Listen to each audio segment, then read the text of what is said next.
Hello friends, कैसे हैं आप लोग। सबको मेरा जय भीम। नमो बुद्ध है। भगवान बुद्ध के सुविचार और अनमोल विचार।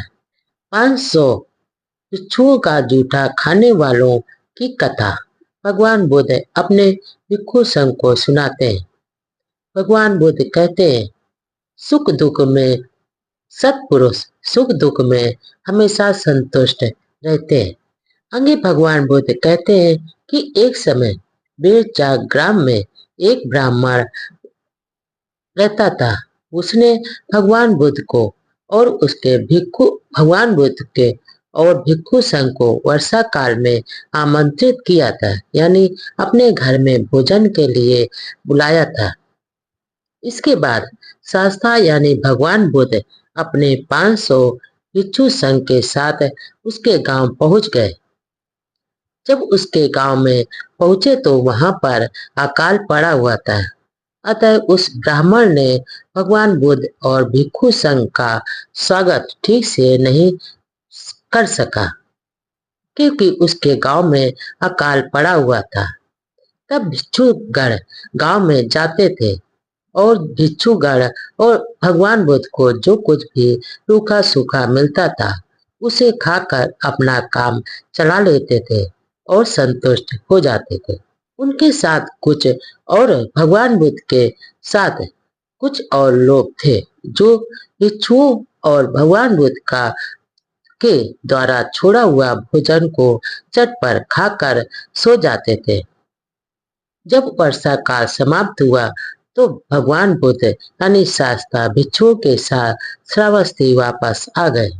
श्रावस्ती पहुंचने पर श्रावस्ती वालों ने तथागत भगवान तथा भिक्षु संघ का प्रेम पूर्वक स्वागत किया और जो लोग भिक्षु संघ के साथ गए हुए थे वे खुशी के मारे झूमने गाने लगे और जैसे मानो वो पागल हो गए हो।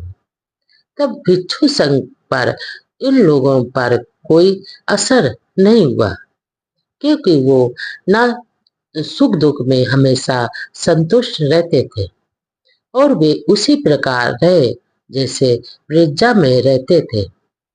तब उन्होंने एक दिन धर्म सभा में इस विषय को उठाया कि ये छोड़े हुए भोजन खाने वाले लोग वृज्जा में तो इस प्रकार उछल कूद नहीं मचाते थे और यहाँ आकर तो वो शांत वहां तो शांत रहते थे, पर यहाँ आकर अच्छा स्वादिष्ट और भोजन प्राप्त कर के उछल कूद मचा रहे।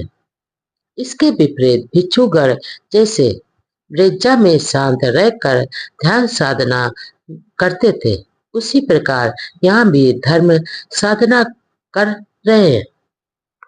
शाक्यमुनि यानी भगवान बुद्ध को भी इसकी जानकारी दी गई। तब भगवान बुद्ध ने पूरी बात सुनकर स्पष्ट किया कि ये लोग पूर्व जन्म में गर्द में योनि में जन्म लेकर इस प्रकार का उपद्रव कर चुके हैं, इसलिए उनका इस जन्म का आचरण भी उसी प्रकार का है। अच्छे लोग सुख और दुख को मान और अपमान सब में एक समान ही रहते हैं।